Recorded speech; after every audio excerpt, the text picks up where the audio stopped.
السلام عليكم ورحمة الله وبركاته.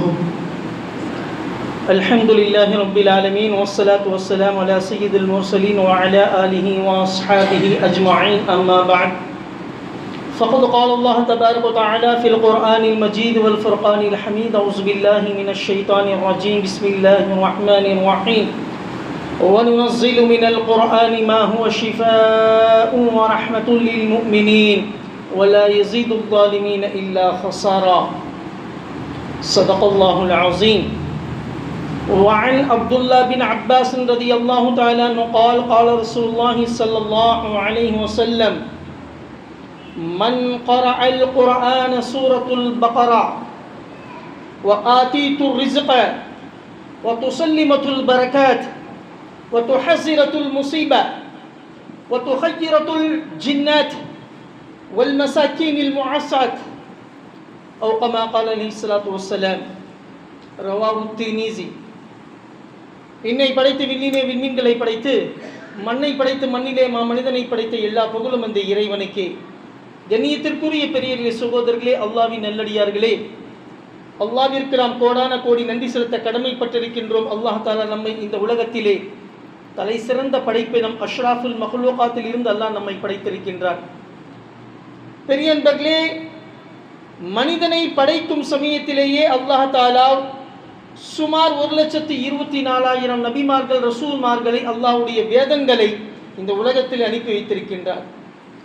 பெரியன்பர்களே, நபிமார்கள் ரசூல்மார்கள் எல்லாம் தன்னுடைய இச்சை பிரகாரம், தன்னுடைய மனோ இச்சை என்னை கூறுகின்றதோ அதன் பிரகாரம் சொல்லக்கூடிய துணிச்சல் அவர்களுக்கு கிடையாது. அல்லாஹ் குர்ஆனிலே சொல்லும் பொழுது கூறுகின்றான்: இன் ஹுவ இல்லா வஹ்யு யூஹா. நபியே, உங்களுடைய வார்த்தைகள் எல்லாம் எம்முடைய வார்த்தைகள், உங்களுடைய வார்த்தைகள் அல்ல. நீங்கள் சொல்லக்கூடிய விஷயங்கள் உங்களுடைய சொந்தமான சொற்கள் அல்ல, என்னுடைய சொற்களைத்தான் நீங்கள் கூறுகின்றீர்கள். இன் ஹுவ இல்லா வஹ்யு யூஹா. எல்லாமே என்னால் வழங்கப்பட்ட விஷயத்தை தான் நீங்கள் மக்களுக்கு சொல்லுகின்றீர்கள்.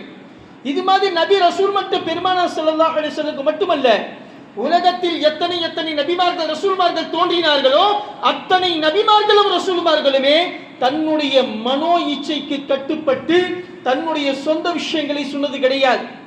மாறாக அல்லாஹ் வேதங்களிலே என்னை கூறினானோ, தௌராத்து, ஜபூர், இன்ஜீல், தௌராத்துக்கள், பல ஏட்டுக்கள், சஹீஃபாக்கள், இதில் என்ன கூறினானோ அந்த விஷயத்தை தான் மக்களுக்கு அவர்கள் எடுத்து சொன்னார்கள், போதித்தார்கள். தன்னுடைய இஷ்டப்பிரகாரம் கிடையாது. அப்படி இருந்துச்சு அப்படின்னா அல்லாஹ் இப்படி சொல்லியிருக்க மாட்டான். இன் ஹுவ இல்லா வஹ்யு யூஹா. நீங்கள் சொல்லக்கூடிய வார்த்தைகள் எல்லாம் என்னுடைய வார்த்தைகள் என்பதாக சொல்லியிருக்க மாட்டான். ஆக பெரியன்பர்களே, உலகத்தில் படைக்கப்பட்ட எல்லா மனிதர்களுக்குமே நேர்வழி காட்டுவதற்காக வேண்டி நபிமார்கள் ரசூல்மார்கள் அல்லாஹ்வுடைய வேதங்கள் இறக்கப்பட்டன. அதில் கடைசி நபியாக கண்மணி நாயகம் ஸல்லல்லாஹு அலைஹி வஸல்லம் இறக்கினான். அல்லாஹ் இறக்கி வச்சான். அல்லாஹ்வுடைய ரசூல் சொன்னாங்க: அனா ஹாத்தமுன் நபி லா நபிய பஅதி. நான் இறுதி நபி, எனக்கு பின்னால் எந்த நபியும் வரப்போவது கிடையாது. அதே போன்று கடைசியாக இறுதி கட்டமாக அல்லாஹ்வுடைய வேதம் குர்ஆன் ஷரீஃபை அல்லாஹ் இறக்கி வைத்தார். பெரியன்பர்களே, இந்த குர்ஆன் என்பது பெரியன்பர்களே மக்களுக்கு நேர்வழிப்படுத்துவதற்காக வேண்டி, ஹுதல் லின்னாஸ், மக்களுடைய முழுமையாக நேர்வழிப்படுத்துவதற்காக வேண்டி மட்டும்தான் அல்லாஹ் இந்த குர்ஆனை இறக்கி வச்சான். ஒரு மனிதன் வழிகேட்டில் இல்லாமல் நேரான பாதையில் மனிதனாக வாழ வேண்டும் என்று சொன்னால் கண்டிப்பாக அந்த மனிதன் குர்ஆனை படிக்க வேண்டும், சிந்திக்க வேண்டும், ஆராய வேண்டும். நம்ம அடிக்கடி பயான்ல சொல்லியிருக்கிறோம்.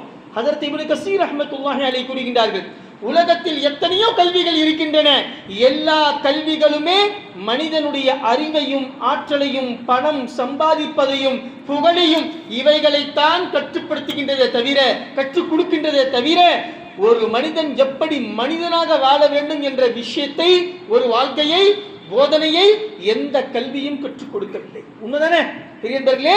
எல்லா கல்வியுமே நீங்க PhD வரைக்கும் என்னென்ன படிப்புகள் இருக்குதோ எல்லா படிப்புகளையும் படித்தீங்க அப்படின்னா உங்களுடைய அறிவு வளரும், திறமைகள் அதிகமாகும், உங்களுடைய சிந்தனைகள் அதிகமாகும், உங்களுடைய அறிவு ஆற்றல்கள் அதிகமாகும். அதை வைத்து பணம் காசுகள் சம்பாதிக்கலாம். ஆனால் ஒரு மனிதன் எப்படி மனிதனாக வாழ வேண்டும் என்ற விஷயத்தை உலகக்கூடிய கல்வி கற்றுக் கொடுக்காது. மாறாக ஒரு மனிதன் மனிதனாக வாழ வேண்டும் என்று சொன்னால் அந்த கல்வி அல்லாஹ்வுடைய கலாம், சுப்ஹானல்லாஹ், அல் குர்ஆன், அல்லாஹ்வுடைய வேதம் மட்டும்தான். குர்ஆன் மட்டும்தான் ஒரு மனிதனை மனிதனாக எப்படி வாழ வேண்டும், அதுவும் புனிதனாக எப்படி வாழ வேண்டும், மனிதன் முழுமையான மனிதனாக எப்படி வாழ வேண்டும், அல்லாஹ்வுக்கும் ரசூலுக்கும் கட்டுப்பட்டு எவ்வாறு வாழ வேண்டும் என்ற விஷயத்தை உலக கல்வி நமக்கு போதிப்பது கிடையாது. மாறாக குர்ஆன் என்ற அல்லாஹ்வுடைய கலாம் மட்டும்தான் ஒரு மனிதன் மனிதனாக எப்படி வாழ வேண்டும் என்ற விஷயத்தை குர்ஆன் மட்டும்தான் நமக்கு போதித்து காட்டுகின்றது. சுப்ஹானல்லாஹ். ஆக பெரியவர்களே, அப்படிப்பட்ட அல்லாஹ்வுடைய வேதம் இந்த உலகத்திலே அனுப்பப்பட்டது எதன் காரணமாக? மனிதன் முற்றிலும் நேர்வழி பெறுவதற்காக வேண்டிதான் அல்லாஹ் தஆலா குர்ஆனை இறக்கி வைத்தார். मेरे दोस्तों, बुजुर्ग भाइयों, अल्लाह तबारक तआला ने जो कलाम शरीफ को इस दुनिया में उतारा है, ये अल्लाह ताला इंसान की सीधी राह के लिए उतारा है. दुनिया में कई किताबें हैं, कई इल्म है, कई पढ़ाई है, लेकिन मेरे दोस्तों बुजुर्ग भाइयों, जो भी आप इल्म हासिल करेंगे, जो भी दुनियावी इल्म हासिल करेंगे, वो तमाम चीज़ें आपकी अकल को बढ़ाएगी, आपकी सलाहियत को बढ़ाएगी, आपके अंदर पैसा कमाने का तरीका को सिखाएगा, लेकिन इंसान बनकर कैसा जिएगा ये सिर्फ कुरान सिखाता है. अल्लाह अकबर. कुरान के अलावा कोई किताब नहीं सिखाता, सिर्फ अल्लाह का कलाम सिखाता है कि इंसान कैसा इंसान बनकर जिया जाए, उसका अखलाक कैसा रहे और अल्लाह रसूल की जिंदगी कैसा गुजारे. ये तमाम चीजें सिर्फ अल्लाह का कलाम ही सिखाता है. अल्लाह के कलाम के अलावा तमाम इल्म, तमाम किताबें, तमाम दुनियावी किताबें जो है वो इंसान का दिल व दिमाग और उसकी सलाहियत और उसकी महारियत और पैसे कमाने का तरीका सिखाता है. सिर्फ अल्लाह का कलाम यही सिखाता है कि भाई इंसान बनकर जीना है. सुभान अल्लाह. खैर பெரியவர்களே, அப்படிப்பட்ட அல்லாஹ்வுடைய கலாம் நமக்கு அல்லாஹ் கொடுத்திருக்கிறான். இந்த கலாமை அல்லாஹ்வுடைய கிருபையில நாம படிச்சு விளங்கி அமல் செஞ்சோம் அப்படின்னா கண்டிப்பா அல்லாஹ்வுடைய திருப்பொருத்தம் நமக்கு கிடைக்கும். பெரியவர்களே, குர்ஆன்ல ஆயிரக்கணக்கான ஆயத்துக்கள் இருக்கு, கிட்டத்தட்ட 30 ஜுஸு இருக்கு. அல்லாஹ்வுடைய கிருபையில 114 சூறாக்கள் இருக்கு. எத்தனை சூரா? 114 சூரா. சூரா ஃபாத்திஹால இருந்து சூரத்து நாஸ் வரைக்கும் முத்தலிசா 114 சூரா. ஜுஸு பாத்தீங்கன்னா பகுதிகள் 30 ஜுஸு இருக்கு. இப்ப இது எல்லாமே அல்லாஹ்வுடைய கிருபையில சிறப்பானதுதான். குர்ஆன்ல ஒரு எழுத்துக்கள் கூட வீணானது கிடையாது. அல்லாஹ் அக்பர். ஆனா குர்ஆனுடைய ஒவ்வொரு ஆயத்துக்களுக்குமே தனித்தனி மகத்துவம் இருக்கு. முத்தலிசா, குர்ஆனுடைய ஒவ்வொரு ஆயத்துக்குமே தனித்தனி கண்ணியம், தனித்தனி பிரயோஜனம், தனித்தனி மகத்துவம் இருக்கு. அதுல இன்ஷா அல்லாஹ் நாம இன்னைக்கு தாங்களுக்கு முன்னாடி சூரத்துல் பக்ராவுடைய சிறப்பு. அல்லாஹ் அக்பர். குர்ஆனுடைய பெரிய சூரா. குர்ஆன்ல கிட்டத்தட்ட 114 சூரா இருக்கு. அந்த எல்லா சூறாக்களிலுமே மிகப்பெரிய சூரா என்ன அப்படின்னா சூரத்துல் பக்ரா. சூரத்துல் ஃபாத்திஹா அல்ஹம்து சூரா. அது முடிச்ச உடனே என்ன முஹம்மது அலி பாய்? சூரத்துல் பக்ரா மதனியா. அலிஃப் லாம் மீம் ذلك الكتاب لا ريب فيه هدى للناس. சுப்ஹானல்லாஹ். பெரியவர்களே, அல்லாஹ் குர்ஆன்ல சொல்லும் பொழுது முதல்ல நமக்கு தெளிவுபடுத்துறான். என்ன அப்படின்னா அலிஃப் லாம் மீம். இதுக்கு அர்த்தம் இங்க தெரியாது, அல்லாஹ்வுக்கு தான் தெரியும். கியாமத்தில் எல்லாருக்கும் முன்னாடி அல்லாஹ் சொல்லுவான் ذلك الكتاب لا ريب فيه. இந்த கிதாபிலே எந்த விதமான சந்தேகத்திற்கு இடமில்லை. அல்லாஹ் அக்பர். முதல்ல தெளிவுபடுத்திட்டு அல்லாஹ், நான் சொல்றது நம்பு, நான் சொல்றது பொய் அல்ல, சந்தேகம்ங்கிறதே கிடையாது. தவறு அப்பாற்பட்ட விஷயம், தவறுங்கிறது இல்லாத விஷயம், சந்தேகமே முதல்ல இல்ல. அல்லாஹ் அக்பர். தாலிகல் கிதாபு லா ரைப ஃபீ. இந்த கிதாபிலே உங்களுக்கு சந்தேகத்திற்கு இடமில்லை, முழுமையா நம்பு. அல்லாஹ் குர்ஆன்ல முதல்ல சொல்றான், அதுக்கப்புறம் தான் பின்னாடி எல்லா ஆயத்துக்களுமே வருது. முஹம்மது அலி முதல்ல என்ன சொல்றான்? தாலிகல் கிதாபு லா ரைப ஃபீ. இந்த கிதாபிலே, என்னுடைய கலாமிலே, என்னால் வழங்கப்பட்ட இந்த அருட்கொடை கலாமிலே எந்த விதமான சந்தேகம் கிடையாது. லா ரைப ஃபீ. தவறுகள் அப்பாற்பட்ட விஷயம், தவறுகள்ங்கிறது நடக்காத விஷயம். ஆனா அல்லாஹ் குர்ஆன்ல சொல்றான் லா ரைப ஃபீ. இதிலே சந்தேகம் என்பதே இல்லை. சந்தேகமே இல்லை அப்படின்னா தப்பு எங்கிருந்து வந்துடும்? ஏன் பாபா? சந்தேகமே கிடையாது, தெளிவா சொல்றான்ல. அப்படி இருக்கும் பொழுது தவறு எங்கிருந்து வரும்? சிந்திக்கணும். இப்ப இந்த 114 சூறால பெரிய சூரா சூரத்துல் பக்ரா. இந்த சூரத்துல் பக்ராவுடைய தனி சிறப்புகள் இருக்கு. அல்லாஹ் அக்பர். தெளிசா நம்ம அதை பத்தி தெரிஞ்சுக்கிட்டோம் அப்படின்னா உண்மையாலுமே சொல்றோம், நாம பல விஷயங்கள்ல பணத்தை இழக்க மாட்டோம். பல விஷயங்கள் அப்படி இப்படி சொல்லக்கூடிய விஷயங்களை ஏமாற்றக்கூடிய சூழ்ச்சி வலைகள்ல நம்ம விழமாட்டோம்.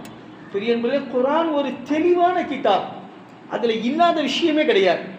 பாருங்க, அல்லாஹ் குர்ஆன்ல சொல்றான், வனுனஸ்ஸிலு மினல் குர்ஆனி மா ஹுவ ஷிஃபாஉன் வ ரஹ்மத்துல் லில் முஃமினீன் வ லா யஸீதுல் ஸாலிமீன இல்லா ஹஸாரா.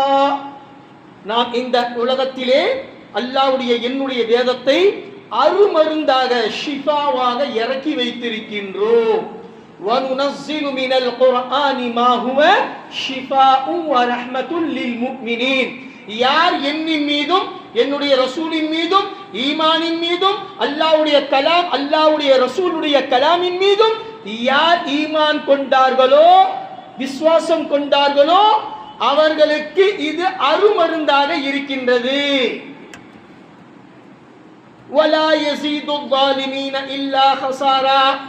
யாராவது இந்த குர்ஆனை நம்பவில்லை என்று சொன்னால், அவங்களுக்கு நம்பிக்கை வரல அப்படின்னா, வலா யஸீதுல் ஸாலிமீன இல்லா ஹஸாரா, அவர்களுக்கு நஷ்டத்தை தவிரையும் கை சேதத்தை தவிர வேறு எதுவுமே கிடைக்காது. பாய், ஈமான்ங்கிறது நம்பிக்கை பாய். கல்யாணம் கட்டுறோம், பொண்டாட்டிய புருஷன் நம்பணும், புருஷன் பொண்டாட்டியை நம்பணும், அதுதான் வாழ்க்கை இல்லைங்களா? ரெண்டு பேருமே ஓட்டப்பந்தய மாதிரி இருந்தா வாழ்க்கை கிடையாது. இன்னைக்கு எல்லாமே நம்பிக்கையே போயிடுச்சு. எங்க போனாலும் செல்போன் தான். क्या भाई जोरू क्या हजरत तुम जोरू क्या बोली सो लोगों में सेलफोन बता तो दो भाई, सेलफोन में रिकॉर्ड करिया हूं भाई. நான் உண்மையாலுமே சொல்றேன், மனைவி மேல நம்பிக்கை இல்லாதவன் செல்போனை எதை செய்வான், யூஸ் பண்ணுவான். அதாவது செல்போன்ல எல்லாமே ரெக்கார்ட் பண்ணுவான். மனைவி மேல நம்பிக்கை இல்லை அப்படின்னா செல்போனை நம்புறான், பொண்டாட்டியை நம்பலாம அவன் ரெக்கார்டு பண்ணுவான், ஒவ்வொரு விஷயத்தை ரெக்கார்டு பண்ணுவான், வீடியோ ஆடியோ எல்லாமே. இன்னைக்கு கட்ட பொண்டாட்டியை நம்ப மாட்டேங்கிறான், அதே மாதிரி பெத்த பிள்ளைங்களை நம்ப மாட்டேங்கிறான், மனைவி கணவனை நம்ப மாட்டேங்கிறான். இதோதான் பிரச்சனையே.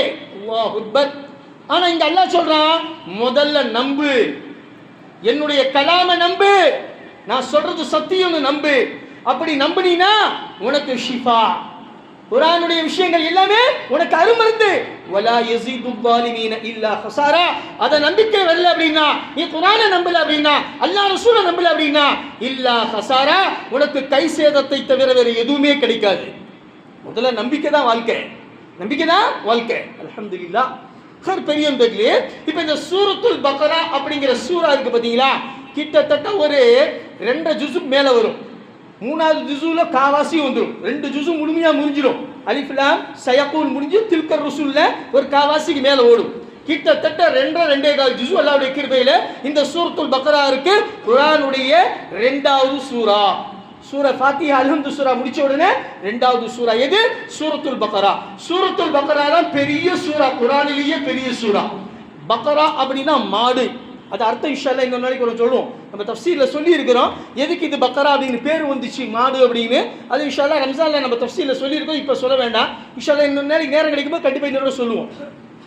பெரியவர்களே, இந்த சூரத்துல் பக்ரா இருக்கு பாத்தீங்களா, பெருமானார் ஸல்லல்லாஹு அலைஹி வஸல்லம் மஸ்ஜிது நபவியில உட்கார்ந்து இருக்கிறாங்க. நல்லா கவனமா கேட்கணும். குர்ஆனுடைய ஒவ்வொரு ஆயத்துக்கள், ஒவ்வொரு சூறாக்கள், ஒவ்வொரு எழுத்துக்கள்ல தனித்துவம் வாய்ந்த சக்திகள், சிறப்புகள், கண்ணியங்கள், மிகப்பெரிய சக்திகள் இருக்கின்றது. பெருமானார் ஸல்லல்லாஹு அலைஹி வஸல்லம் மஸ்ஜித் நபவியில உட்கார்ந்து இருக்கிறாங்க. ஹஜ்ரத் ஜிப்ரீல் அலைஹிஸ்ஸலாத்து வஸலாம் பாபே ஜிப்ரீல் மூலமாக உள்ள வராங்க, சலாம் சொன்னாங்க. பெருமானார் ஸல்லல்லாஹு அலைஹி வஸல்லம்க்கு நேர் முன்னாடி உட்கார்ந்து இருக்கிறாங்க ஜிப்ரீல். 2 பேருமே தீன் சம்பந்தப்பட்ட விஷயங்களை பேசிட்டு இருக்கிறாங்க.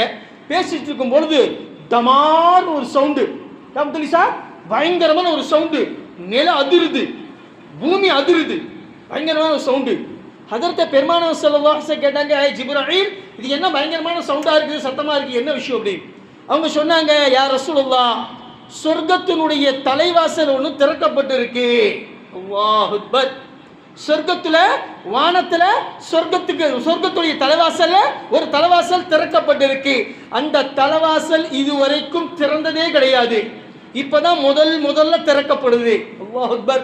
நல்லா கவனமா கேட்கணும், தூங்க கூடாது. ஹாய் சோனானி பாய். சூரத்துல் பக்ராவுடைய சிறப்புகள்ல சொல்லப்படுகிறது, பெருமானார் சொல்றாங்க, முதல்ல இதுவரைக்கும் அந்த தலைவாசல், அந்த கதவு திறக்கப்படவே இல்லை. இன்னைக்கு தான் முதல்ல திறந்திருக்கிறாங்க, அதனுடைய சத்தம் தான் இது. சரி, அதுக்கப்புறம் பெருமானார் சொன்னாங்க, எதுக்கு திறக்கப்பட்டது அப்படின்னு. ஹஜ்ரத் ஜிப்ரீல் அலைஹிஸ்ஸலாம் சொன்னாங்க, அந்த சொர்க்கத்துடைய தலைவாசல்ல இருந்து ஒரு மலக்குமார் வெளியில வந்து பூமிக்கு வருகை தர இருக்கின்றார். கோடிக்கணக்கான மலக்குமார்கள் உலகத்தில் இருக்கிறாங்க. ஆனால் இதுவரைக்கும் அந்த மலக்கு இந்த பூமிக்கு வந்ததே கிடையாது. பாபுஜி பாய், இதுவரைக்கும் அந்த மலக்கு வந்ததே கிடையாது. இன்னைக்கு தான் முதல்ல வராரு பூமிக்கு. அல்லாஹ் அக்பர். பெருமானசு கேட்டாங்க, எதுக்காக வேண்டி வராங்க அவரு? இதுக்கு முன்னாடி வந்ததே இல்லைங்கிறீங்க, என்ன இதுக்கு வந்திருக்கிறாரு அவரு? சொன்னாரு, சூரத்துல் பக்ராவுடைய சூராவிற்கு ஆமீன் சொல்வதற்காக வேண்டி வராரு. அல்லாஹ் அக்பர். எந்த மனிதன் இந்த உலகத்திலே சூரத்துல் பக்ராவை ஓதுகின்றாரோ, ஓதி துவா கேட்கின்றாரோ, அந்த மனிதனுடைய துவாவிற்கு ஆமீன் சொல்வதற்காக வேண்டி மட்டும் அந்த மலக்கு இறக்கப்படுகின்றார். இதுக்கு முன்னாடி இந்த பூமிக்கு அந்த மலக்குமார்கள் வருகை தந்தது கிடையாது. அல்லாஹ் அக்பர். பெருமானார் ஸல்லல்லாஹு அலைஹி வஸல்லம் கேக்குறாங்க, சூரத்துல் பக்ராவுக்கு அவ்வளவு சிறப்பா? என்னப்பா சிறப்பு சொல்லு பார்க்கலாம் அப்படின்னு ஜிப்ராயில் அலைஹிஸ்ஸலாத்து வஸ்ஸலாம் கிட்ட கேக்குறாங்க. யாரு? பெருமானார் ஸல்லல்லாஹு அலைஹி வஸல்லம். பெருமானார் ஸல்லல்லாஹு அலைஹி வஸல்லம் சொல்றாங்க, ஹஜ்ரத் ஜிப்ராயில் அலைஹிஸ்ஸலாம் சொல்றாங்க, சூரத்துல் பக்ராவுடைய சிறப்புகள் ஏராளம் யா ரசூலுல்லாஹ். இருந்தாலும் பல விஷயங்களிலே சில விஷயங்களை உங்களுக்கு நான் சொல்லுகின்றேன், கவனமா கேட்கணும்.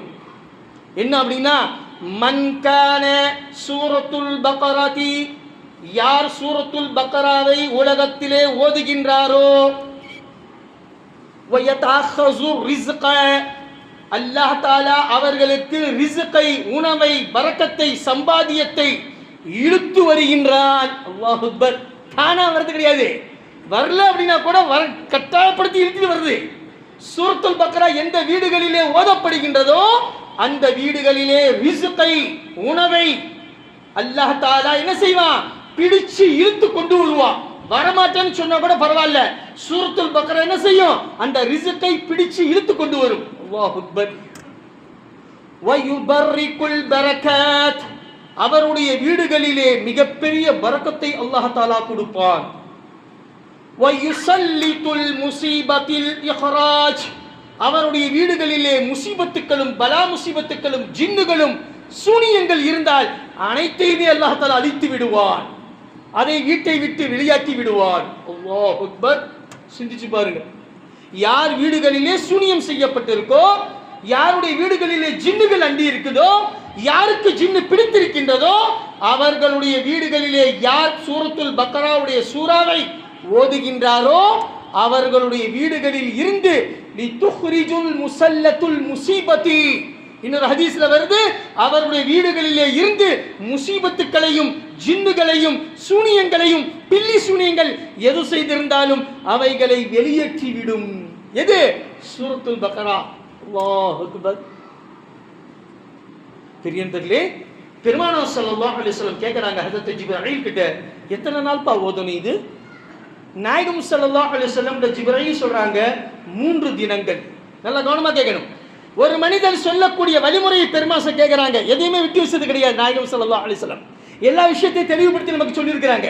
அவங்க சொல்றாங்க, எப்படி இதை ஓதுறது? அவங்க சொன்னாங்க, முதல்ல 7 தடவை சூரத்துல் பக்ரா ஓதுறதுக்கு முன்னாடி 7 தடவை தரூத் ஷரீஃப் ஓதணும். யா ரசூலுல்லாஹ், உங்க மேல தரூத் ஷரீஃப் ஓதணும். எத்தனை தடவை? 7 மர்த்தபா. 7 தடவை தரூத் ஷரீஃப் படிச்சுட்டு 3 நாளைக்கு சூரத்துல் பக்ரா ஓதணும். ஒரு நாளைக்கு சூரத்துல் பக்ரா, மறுபடியும் சூரத்துல் பக்ரா, மறுபடியும் சூரத்துல் பக்ரா. 3 தினங்கள் தொடர்ச்சியாக சூரத்துல் பக்ரா ஓத வேண்டும். ஓதுவதற்கு முன்பு 7 தடவை தரூத் இப்ராஹிம், அத்தியாயத்தில் ஓதுறோம் இல்ல, அல்லாஹும்ம ஸல்லி அலா முஹம்மதின் கமா ஸல்லைத அலா இப்ராஹீம வ அலா ஆலி இப்ராஹீம இன்னக ஹமீதும் மஜீத், இந்த தரூத் இப்ராஹிம் இருக்குதே, இதை 7 தடவை முதல்ல ஓதிட்டு, அதுக்கப்புறம் சூரத்துல் பக்ரா ஒரு தடவை ஓதிட்டு, அதுக்கப்புறம் 7 தடவை தரூத் ஷரீஃப் படிச்சுட்டு இருகரம் ஏந்தி நீ துவா செய்தால் உன்னுடைய வீடுகளிலே எத்தனை முசீபத்துக்கள் இருந்தாலும், எத்தனை கஷ்ட நஷ்டங்கள் இருந்தாலும், எவ்வளவு வேதனைகள் இருந்தாலும், வியாபாரத்திலும் சரி தொழிலிலும் சரி எத்தனை பிரச்சனைகள் இருந்தாலும் எல்லாத்தையுமே சூரத்துல் பக்ரா வேரோட சாட்சி விடும் என்பதாக பெருமானார் ஸல்லல்லாஹு அலைஹி வஸல்லம் அவர்களுக்கு ஹஜ்ரத் ஜிப்ரீல் அலைஹிஸ்ஸலாத்து வஸ்ஸலாம் சொல்றாங்க. அல்லாஹ் அக்பர். 3 दिन अगर कोई आदमी सूरतुल बकरा, कुरान की जो एक सूरा है, बड़ा सूरा, वो आदमी अगर कोई आदमी 7 मरतबा दरूद शरीफ पढ़ ले और उसके बाद 3 दिन मुसलसल सूरतुल बकरा पढ़े और उसके बाद 7 मरतबा दरूद शरीफ पढ़े, तो मेरे दोस्तों, बुजुर्गों, भाइयों, अल्लाह के रसूल सल्लल्लाहु अलैहि वसल्लम ने सच्चा वादा किया। हज़रत जिब्राईल अलैहिस्सलाम ने कहा, या रसूलुल्लाह, तुम्हारे घर में जो भी मुसीबत आएगी, जो भी रहेगी, जो भी जिन्नात है, जो भी जादू मक्कर काम किए हैं, जो भी बला मुसीबत है तुम्हारे व्यापार में, तुम्हारे तिजारत में, तुम्हारे कारोबार में, जो भी बेबरकती है, जो भी कर्ज है, जो भी मुसीबत है, तुम्हारे मियाँ बीवी बच्चों के अंदर जो भी परेशानी है, तमाम को जड़ से खत्म कर देगा। अल्लाहु अकबर। क्या भाई, सूरतुल बकरा, सूरतुल बकरा உடைய சிறப்பு அவ்வளவு தனித்துவம் வாய்ந்தது. பெரியன்பர்களே, பெருமானார் ஸல்லல்லாஹு அலைஹி வஸல்லம் மஸ்ஜித் நபவியில உட்கார்ந்திருக்கார். நல்லா கவனமா கேட்கணும். हजरत अब्दुल रहमान बिन औफ रज़ी अल्लाह तआला अन्हु, हजरत अब्दुल रहमान बिन औफ रज़ी अल्लाह तआला अन्हु, அவங்க ஒரு படையை நோக்கி ஒரு ஊருக்கு போறாங்க, யுத்தத்துக்கு போயிட்டு திரும்பி வரும் சமயத்தில் ஒரு ஊரில் சாப்பாடெல்லாம் தீர்ந்து போச்சு. சாப்பாடு, தோல் துருதியில் தண்ணி வச்சது எல்லாமே தீர்ந்து போச்சு. எல்லாம் காடு, பாலைவனம் தானே. நேராக ஒரு பெரிய ஊருக்கு வந்தாங்க, ஒரு சின்ன கிராமம். அந்த ஊருக்கு வந்தாங்க. வந்த உடனே அங்கே இருக்கக்கூடிய அந்த ஊருடைய நாட்டாம பட்டேல்தார், அந்த ஜாகீர்தாரை சந்திச்சு சொன்னாங்க, எங்ககிட்ட இருந்த சாப்பாடு கீப்பாடு எல்லாமே தீர்ந்து போச்சு, குடிக்கிறதுக்கு தண்ணி கூட இல்லை, நீங்கள் ஏதாவது உதவி செய்யுங்க அப்படின்னா. அவங்க சொன்னாங்க, நீங்கள் எங்கிருந்து வரீங்க? நாங்கள் மதீனால இருந்து வரோம். முஸ்லீம்களா? இல்லை, நாங்கள் உதவி செய்ய மாட்டோம், வெளியில் போங்கன்ட்டாங்க. வெளியில் போயன்ட்டான். சரி, நேராக கிளம்பி வந்துட்டாங்க.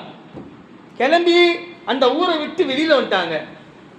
நைட்டு மணி ஒரு இஷாவுடைய நேரம் ஆயிடுச்சு. அந்த சமயத்தில் இரவு நேரங்களில் பிரயாணம் செய்ய முடியாது, பாலைவனம். அப்போ ஹதரத் அப்துல் ரஹ்மான் பின் அவுஃப் சொன்னாங்க, ஒரு டேரா போடுங்க, டேரா போட்டு எல்லாமே இங்கே தங்குவோம், பட்டினிமா தாகமாக இருக்கிறேன், இல்லை இங்கே தங்குவோம், காலையில் பேசிக்கலாம், ஓய்வெடுங்க. பசியில் எல்லாம் துடிச்சிட்டு இருக்கிறான். யுத்தத்துக்கு போயிட்டு திரும்பி வரான். சும்மா கிடையாது, யுத்தத்துக்கு போயிட்டு திரும்பி வரான். எவ்வளோ கொலை பசி இருக்கும், கொலை வெறியில் இருப்பாங்க, பசி வேற, பட்டினி, அதே மாதிரி தண்ணி தாகம் எதுவுமே இல்லை. திடீர்னு பார்த்தா ஒரு 10-20 பேர் ஒருத்தர் தூக்கிட்டு வராங்க. வந்தா அவங்க சொன்னாங்க, பாய், இவருக்கு பாம்பு கடிச்சிடுச்சு, இவர் தான் எங்க பட்டேல். காலையில் போய் கேட்டார்ல அவர்கிட்ட, எப்ப சாப்பாட்டுக்கு இன்தசாம் செய்ய அப்படின்னு. அவங்க தான் அவரு, அந்த தலைவர் தான், ஊர் நாட்டாம தான் அவரு. அவருக்கு பாம்பு கொத்திருச்சு, விஷமெல்லாம் தலைக்கு ஏறிக்குச்சு, நீங்க ஏதாவது செய்யுங்க அப்படி. அவங்க சொன்னாங்க, வைத்தியர்கள் யாராவது இருக்கிறீங்களா அப்படின்னு கேட்குறான். வைத்தியர்கள் யாருமே இல்லை. ஹஜரத் அப்துல் ரஹ்மான் பின் அவுஃப் சொன்னாங்க, வைத்தியம் தேவையில்லைப்பா, எங்களுடைய ரசூல் ஸல்லல்லாஹு அலைஹி வஸல்லம் மேலே இறக்கப்பட்ட அல்லாஹ்வுடைய வேதம் இருக்கு, அதை வச்சு நாங்கள் வைத்தியம் பண்ணுவோம். சுப்ஹானல்லாஹ். என்னாஜி, ஹஜரத் அப்துல் ரஹ்மான் பின் அவுஃப் 11 தடவை சூரத்துல் ஃபாத்திஹா படித்தாங்க, 7 தடவை தரூத் ஷரீஃப் படித்தாங்க. சூரத்துல் பக்ரா முழுக்க படிக்கல, கடைசி லில்லாஹி மாஃபி ஸமாவாதி வ மாஃபில் அர்தி வ இன் துபுது, நம்ம அடிக்கடி படிக்கிறோம் பார்த்தீங்களா, அந்த சூரா கடைசி ருக்கு, சூரத்துல் பக்ராவுடைய கடைசி ருக்கு, முழு சூரா படிக்கல, கடைசி ருக்கு மட்டும் படிச்சு துவா செஞ்சு அவருக்கு என்ன செஞ்சார், ஊதி விட்டார். தண்ணியில் தம் பண்ணி குடிக்க வச்சாரு, தலையிலேருந்து கால் வரைக்கும் ஊதி விட்டார். அடுத்த நிமிஷம் சல்லுன்னு விஷம் இறங்கிடுச்சு. மயக்கமாக இருந்து எந்திரிச்சு உட்காந்துக்கிட்டார். யாரு? அந்த தலைவர். எல்லாம் ஆச்சரியமாயிட்டாங்க. அப்புறம் சொன்னாங்க, உங்களுக்கு சாப்பாடு எல்லாம் அரேஞ்ச் நாங்கள் பண்ணுறோம். இவங்க கேட்கல, இல்லைங்க நாங்கள் செய்கிற இல்லை ஏற்பாடு பண்ணுறோம். சரி, அல்ஹம்துலில்லாஹ். இரவு எல்லாம் ஏற்பாடு பண்ணி எல்லாம் சாப்பாடெல்லாம் சாப்பிட்டு அவங்க என்ன செஞ்சாங்க, ஒரு 100 ஆடு, ஆட்டு மந்தையில் இருக்கக்கூடிய 100 ஆடு கொண்டு வந்து இவங்க கொடுத்தாங்க. யார்கிட்ட? ஹஜரத் அப்துல் ரஹ்மான் பின் அவுஃப் கிட்ட. இந்த ஆட்டை நீங்கள் வச்சுக்கிங்க, எங்கள் தலைவருடைய உசிரியை நீங்கள் காப்பாற்றிட்டீங்க, வச்சுக்கிங்க. அவங்க சொன்னாங்க, நாங்கள் வாங்க மாட்டோம். பெருமானார் ஸல்லல்லாஹு அலைஹி வஸல்லம் போய் அனுமதி கேட்ட பிறகு தான் வாங்குவோம். நேராக ஒரு தூதுவர் அனுப்புகிறார். அவங்க போய் கேட்டு வந்தாங்க பெருமானார் ஸல்லல்லாஹு அலைஹி வஸல்லம் கிட்ட, என்னங்க இது மாதிரி ஆடு கொடுக்குறாங்களா, வாங்கலாமா? அவங்க சொன்னாங்க, அவங்க நீங்களா கேட்டீங்களா அவங்களா கொடுத்தாங்களா? இல்லை அவங்களா கொடுத்தாங்க, நாங்கள் கேட்கல. அப்போ தாராளமாக வாங்குங்க. வாங்கிட்டு நேராக வந்துட்டாங்க. வந்த பிறகு நேராக மஸ்ஜித் நபவிக்கு வந்தாங்க. பெருமானார் ஸல்லல்லாஹு அலைஹி வஸல்லம் சந்திச்சாங்க. பெருமானார் சொல்ற எல்லா நடந்த விஷயத்த சொல்கிறாங்க. நாயகம் ஸல்லல்லாஹு அலைஹி வஸல்லம் சிரிச்சுட்டு கேட்டாங்க, என்னப்பா அப்படி ஓதன அப்படின்னாரு. क्या படியா தூ படுக்க பூரா ஜஹரா உத்தாரதா இல்லையானா, क्या படியா போல் தேங்க அப்படின்னு கேட்குறாரு சிரிச்சுக்கிட்டே. அந்த சமயத்தில் ஹஜரத் அப்துல் ரஹ்மான் பின் அவுஃப் சொன்னாங்க, யா ரசூலுல்லாஹ், 11 தடவை சூரத்துல் ஃபாத்திஹா படித்தேன், 7 தடவை தரூத் ஷரீஃப் படிச்சேன். சூரத்துல் பக்ராவுடைய கடைசி ருக்கு, லில்லாஹி மா ஃபிஸ் ஸமாவாதி வ மா ஃபில் அர்தி வ இன் துப்து மா ஃபி அன்ஃபுசிக்கும் அவ் துஃபூஹு யுஹாசிபுக்கும் பிஹில்லாஹ் அப்படிங்கிற அந்த ருக்கு, கடைசி ஒரு ருக்கு மட்டும் படிச்சேன். படிச்சு மறுபடியும் 7 தடவை தரூத் ஷரீஃப் படிச்சேன். அதுக்கப்புறம் தண்ணியில தம் பண்ணி அவரை குடிக்க வச்சேன். தலையிலிருந்து கால் வரைக்கும் ஊதி விட்டு யா ரசூலுல்லாஹ் இவ்வளவு தான் செஞ்சேன். பெருமானார் ஸல்லல்லாஹு அலைஹி வஸல்லம் சந்தோஷமாயிட்டார். உடனே நாயகம் ஸல்லல்லாஹு அலைஹி வஸல்லம் இந்த ஆயத்தை ஓதுனார். وَنُنَزِّلُ مِنَ الْقُرْآنِ مَا هُوَ شِفَاءٌ وَرَحْمَةٌ لِّلْمُؤْمِنِينَ وَلَا يَزِيدُ الظَّالِمِينَ إِلَّا خَسَارًا. அல்லாஹ்வுடைய வேதத்தின் மீது யார் நம்பிக்கை வைக்கின்றார்களோ அவர்களுக்கு குர்ஆன் நிச்சயமாக அருமருந்தாக இருக்கின்றது. யார் நம்பிக்கை வைக்கவில்லையோ இல்லா ஹசாரா, அவர்களுக்கு நஷ்டத்தை தவிர, கை சேதத்தை தவிர வேறு எதுவுமே கிடைக்காது. அல்லாஹ் அக்பர். ஆக பெரியன்பர்களே, இன்னைக்கு நம்முடைய முஸ்லிம் வாழ்க்கையில பார்த்தோம் அப்படின்னா எத்தனையோ வீடுகள்ல ஜின்னுகள் இருக்கு, எத்தனையோ வீடுகள்ல பிரச்சனைகள் இருக்கு, எத்தனையோ வியாபாரங்கள் சரியில்லை, எத்தனையோ மக்கள் கடல்ல கஷ்டப்பட்டு இருக்கு. அது இந்த மகளிர் கடை இருக்கு பாருங்க, அல்லாஹ் அக்பர். நம்ம பெண்கள் எல்லாம் இன்னைக்கு ரொம்ப மோசமான நிலைமையில தள்ளப்பட்டு இருக்கிறாங்க. இன்னைக்கு மகளிர் சங்கம் அப்படின்ட்டு ஒன்று உருவாக்கி முஸ்லிம் பெண்களுடைய வாழ்க்கையெல்லாம் சின்ன பின்னம் ஆயிடுச்சு. புருஷனுக்கே தெரியாம கிட்டத்தட்ட 5 லட்சம் ரூபா கடன். ஒரு பஞ்சாயத்து நம்ம கிட்ட வந்துச்சு, ஜோரு ஹரஸ் ரக்கி ஹே மஞ்சா நக்கோ தலாக் தேதாத்தும். பொண்டாட்டி கடன் வாங்கியிருக்கிறா, எனக்கு தேவையில்லை பொண்டாட்டி, நான் தலாக் கொடுக்குறேன் அப்படின்னு. நான் சொன்னேன், எதுக்குமா கடன் வாங்குற, என்னம்மா, யார் கடன் கட்டுவா, யாரை நம்பி வாங்கின, புருஷனுக்கு தெரியாம நீ எப்படிமா வாங்கின, நீ சம்பாதிக்கிறியா, நான் சம்பாதிக்கல, பின்ன எப்படி கடன் வாங்கின, எல்லாம் வாங்கி என் புருஷனுக்கு தான் கொடுத்தேன். சைத்தான் கா பச்சா உன லேலோக்க பூரா நீ அகரி மெட்டா करता जा मेरा सर में डाल जा उन्हें ஆனா வாங்கி கொடுத்ததெல்லாம் அவனுக்கு தான் கொடுத்தேன். கடன் வாங்கி அவனுக்கு தாங்க கொடுத்தேன், நான் வச்சுக்கலீங்க, அவனுக்கு தான் கொடுத்தேன். ஆனா பேரு என் பேரு किसका नाम खर्च है, முதல்ல நான் கேட்கறேன், बाबूजी भाई मेरा नाम खर्च है के जोरू को नाम खर्च है, जोरू को नाम खर्च है तो जोरू यूज करीसो அப்படி வந்துட்டான். பிரியம் சொல்லி அல்லாஹ் பாதுகாப்பு. இந்த மகளிர் கடன் வந்து அல்லாஹ் அக்பர் பல பெண்களுடைய வாழ்க்கை மோசமான நிலைமையில, இன்ஷா அல்லாஹ் இதை பத்தி இன்னொரு நாளைக்கு பேசுவோம், ரொம்ப மோசமான நிலைமையில் தள்ளப்பட்டிருக்கின்றார்கள். எத்தனையோ பெண்கள் இறந்து போயிடுறாங்க, ஊரை விட்டு ஓடிடுறாங்க, கணவன்கள் விட்டுறாங்க, மனைவிகள் கணவனுக்கு மத்தியில தலாக் ஆயிடுது, வாழ்க்கையே அழிஞ்சு போயிடுது. கடன் கடன் கடன் கடன். இது எல்லாமே எதனால பெரிய நண்பர்களே, நம்ம பல பிரச்சனைகள்ல உருவாகி இருக்கிற மனுஷன், எல்லாத்துக்குமே ஒரு முடிவு இருக்கு. என்ன? சூரத்துல் பக்ரா. அல்லாஹ் அக்பர். எந்த வீடுகளிலே சூரத்துல் பக்ரா ஓதப்படுகின்றதோ அந்த வீடுகளிலே ஜின்னுகளாய் இருக்கட்டும், சூனியம் செய்யப்பட்ட ஜாதுவாய் இருக்கட்டும், பலா முசீபத்துகள் இருக்கட்டும், எதுவா இருந்தாலும் அல்லாஹ் தஆலா விரட்டி அடிச்சிடறான். ஆனா இன்னைக்கு நாம எல்லாமே என்ன அப்படின்னா, நம்முடைய கான்செப்ட் எல்லாம் எப்படி இருக்கு அப்படின்னா, குரான் படுங்கானி, नमाज पढ़ूंगा नहीं, क्या भी करूंगा नहीं, तावीज एक फर्स्ट क्लास तावीज देवो, गल्ले में भलने तो कुत्ता बने जैसा, तब है कुत्ता बने जैसा गल्ले में भल लूंगा, मैं नमाज पढ़ूंगा नहीं, कुरान की तिलावत करूंगा नहीं. अच्छा, अब तावीज में उतर गिरा, याद है हक भाई, तुम्हें गलत समझना नहीं, मैं तुम ना बोलता नहीं, तुम मुझे देखते हैं क्या रहा शैतान का बच्चा इधर उधर जाता, आखिर में मेरे पास आ गया. अभी நான் உங்களை சொல்ல, तुम ना बोलता नहीं, जनरल से बोलता हूँ. ஒரு நண்பர் நம்ம கிட்ட வந்தார், நான் நடந்த விஷயத்தை உங்கள்கிட்ட அப்படியே சொல்கிறேன். அவர் என்கிட்ட படித்தவர், பேரை சொல்ல விரும்பல, அவர் என்கிட்ட படித்தவர், இஷாவுக்கு பின்னாடி குரான் படித்தவர். அவருடைய மனைவிக்கு ஏதாவது பிரச்சனை, சூனிய பிரச்சனையோ ஜின்னு பிரச்சனையோ, ஆனால் உண்மைதான். அவர் என்கிட்ட கூட்டிகிட்டு வந்தார். நான் சொன்னேன், பாவா இந்த விஷயம் எனக்கு தெரியாது பாவா, ஏதோ உடம்பு சரியில்லை துவா ஓதி கொடுப்பேன், இந்த ஜந்தர் மந்தர் கேட்காமா ये जादू கேட்காமா ஏசோ हमने मालूम नहीं भाई, वो सो हम पढ़े नहीं भाई, ஓப்பனாக சொல்லிட்டேன். சரி, அவர் என்ன செஞ்சார், இன்னொரு இடத்துக்கு கூட்டிகிட்டு போனார். அந்த ஊரையும் நான் சொல்ல விரும்பல, அவரும் அஜிர்த்து தான், அவரும் நான் பேர் சொல்லலப்பா நௌசுபில்லா. அவர் ஒரு ஊருக்கு கூட்டிகிட்டு போனார். ஊருக்கு கூட்டிகிட்டு போய் காட்டியிருக்கிறார்.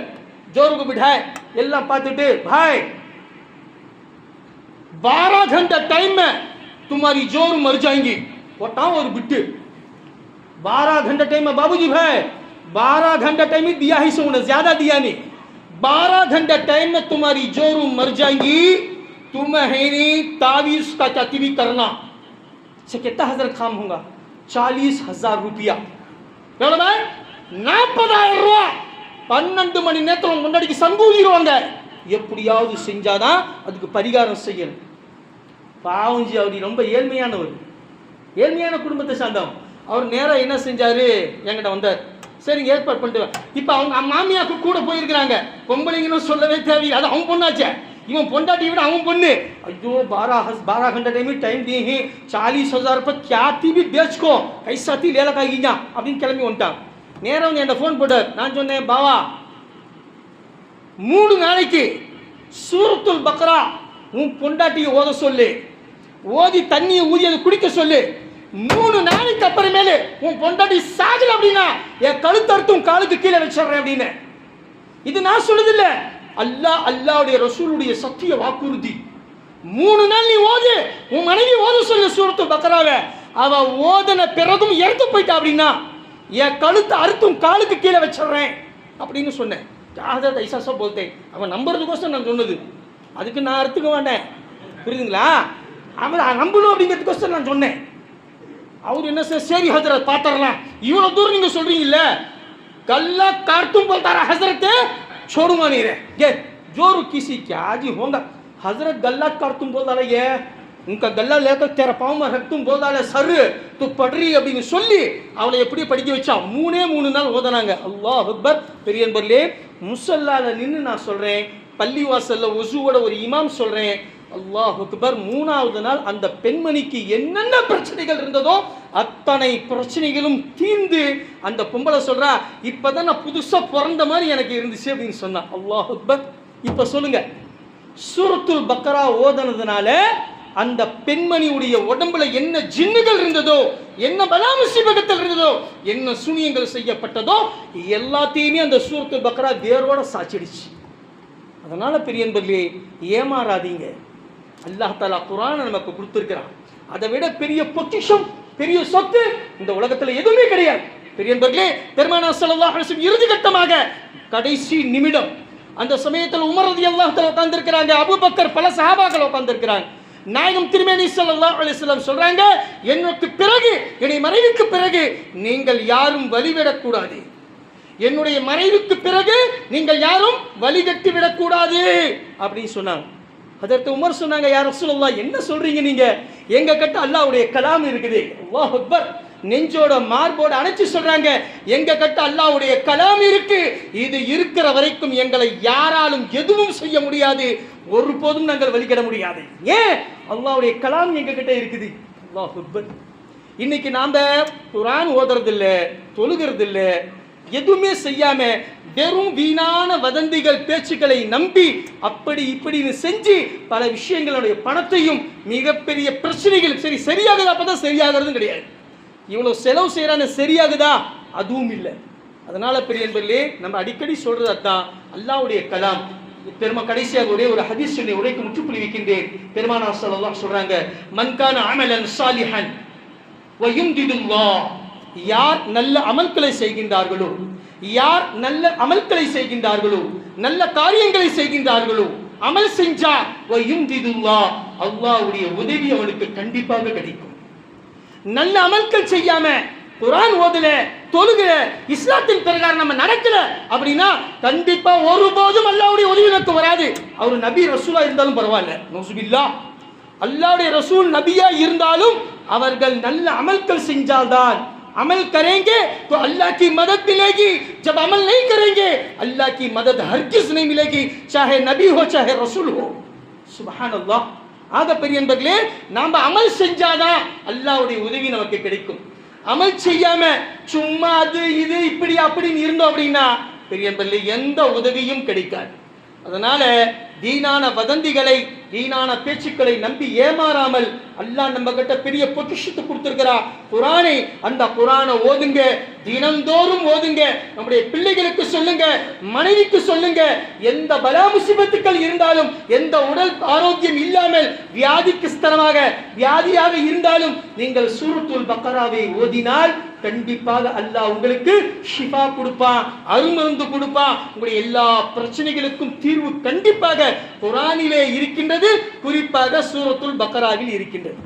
வல்ல ரஹ்மான் உலகத்தில் படைக்கப்பட்ட எல்லா மக்களுக்கும் அல்லாஹ்வுடைய கலாமை ஓதக்கூடிய பாக்கியத்தையும், அதை விளங்கக்கூடிய பாக்கியத்தையும், அதன் பிரகாரம் அமல் செய்யக்கூடிய பாக்கியத்தையும், குறிப்பாக சூரத்துல் பக்ராவுடைய கண்ணியத்தை விளங்கி அதை தினந்தோறும் ஓதக்கூடிய பாக்கியத்தை எனக்கும் தாங்களுக்கும் தந்த அருள் புரிவானாக.